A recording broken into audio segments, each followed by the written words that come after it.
আসসালামু আলাইকুম। কেমন আছেন সবাই? আলহামদুলিল্লাহ আমি অনেক ভালো আছি। আপনারা হয়তো যে যেখানে আছেন নিশ্চয়ই ভালো আছেন।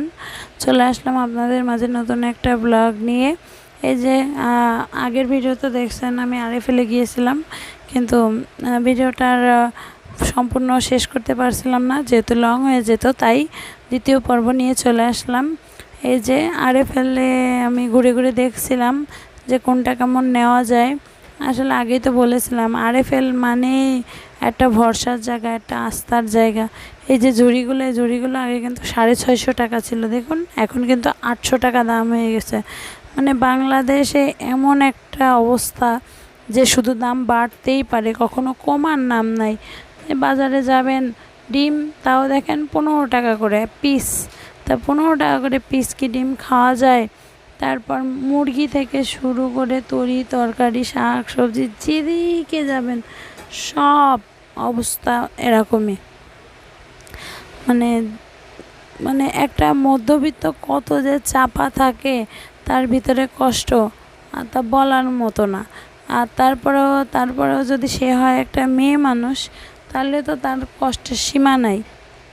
ছেলে মানুষ হলে তো অর্থনৈতিক কষ্ট শুধু থেকেই যায়, কিন্তু মেয়ে মানুষ হলে না, তার মনে যে চাপা কষ্টগুলো থাকে সেগুলো দেখার আসলে কেউ থাকে না।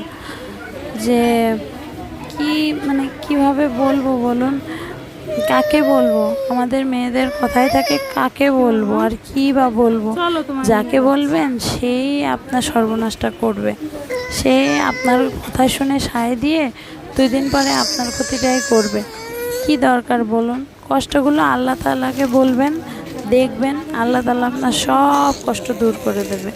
কিন্তু কিছু করার নাই, আসলে আমাদের মেয়েদের কষ্ট অনেক লাগে, অনেক থাকে, কিন্তু সব জেনেও আমরা না জানার ভান করে থাকতে হয়, কারণ কিছু করার নাই। বিশেষ করে যখন কাছের মানুষ থেকে আপনি বেশি কষ্ট পাবেন, তখন আপনার বুকটা হয়তো ভেঙে যাবে, কিন্তু তাও আপনি না মুখ খুলতে পারবেন না। মেয়ে মানুষ বলতেই এমন হতে হয়। আপনি যত চোখ কান বন্ধ রাখবেন ততই কিন্তু আপনার আপনি ভালো, আপনি বোবা হয়ে থাকবেন, আপনি ভালো, কিন্তু আপনার কষ্টটা একটু প্রকাশ করে ফেললে আপনার মতো খারাপ কেউ নেই, আমার মতো খারাপ কেউ নেই। আম্মু কিন্তু বাঁচাইতে পারবে না। কি আর করা, সমাজটাই এরকম তৈরি হয়ে গেছে। আল্লাহ তো এমন করে বানাই দিইনি, কিন্তু সমাজের কিছু মানুষই এরকমভাবে তৈরি করে নিয়েছে নিজেদের সুবিধার জন্য। এখন কি আর করা। আর বিশেষ করে যখন একটা মেয়ে শ্বশুর বাড়ি যায়, তখন কিন্তু সে অনেক স্বপ্ন নিয়ে যায়। বলুন, আপনি কি যাননি? আপনিও কিন্তু গিয়েছেন, কিন্তু যে শাশুড়ি আসে কেন বোঝে না, সে কিন্তু নিজেও একদিন বউ হয়ে আসে না? আসে তো। সে কি ডাইরেক্ট শাশুড়ি হয়েছে? না, সেও বউ হয়েই আসে। সেও অনেক ঝড় বাধা বিপত্তি অনেক কষ্ট করে আসে, তারপর না শাশুড়ি হয়। কিন্তু শাশুড়ি হলে সে কেন রূপটা বদলায় বলতে পারেন?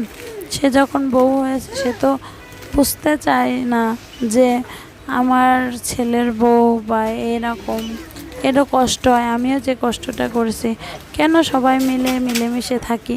কিন্তু না, বাবা সে অন্যরকমভাবে দেখে। কেন দেখে আমি বলতে পারবো না। আপনারা কি জানেন? জানলে কিন্তু লাইক কমেন্ট শেয়ার দিয়ে একটা আমার কমেন্টে অ্যান্সারটা দিয়ে যাবেন। আমার গলার অবস্থা খুবই খারাপ, তাই দয়া করে আমারে ক্ষমা করে দেবেন।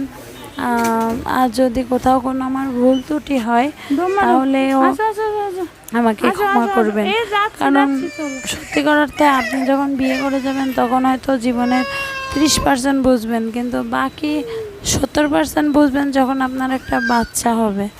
তখন কার কেমন রূপ, কার কতটা কি সব বেরিয়ে পড়বে। তখন আপনি একে একে মানুষ চিনতে শুরু করবেন যে না, আসলেই কি ছিল আর কি হলো। তখন কাছের মানুষগুলোও না কেমন যেন পর হয়ে যায়। কেন বলুন তো এমন হয়? কই সবাই তো একরকম না, তারপরেও কেন এমন হয়? উত্তরটা যদি আপনাদের কারোর জানা থাকে তাহলে বলবেন। আপনি খেয়াল করে দেখবেন, আপনার বাবুটা যখন হবে তারপরে আপনার মানসিকভাবে বিভিন্নভাবে খুব প্রেশার দেওয়া হবে মানে আপনার কথাবার্তা সব কিছুতে। সো এটা করবেন না প্লিজ, কারণ প্রত্যেকটা মেয়ে তো মানুষ। আপনিও যখন ছিলেন বউ তখন আপনারও প্রেশার গেছে। আপনি চেষ্টা করবেন আপনার বউয়ের যাতে না হয়, আপনি চেষ্টা করবেন আপনার বউয়ের যাতে কষ্ট না হয়, কারণ এই কষ্টগুলো না মানুষ বলে না, মৃত্যু পর্যন্ত মনে রাখে। তাহলে কেন তাদের এত কষ্ট দেন বলতে পারেন?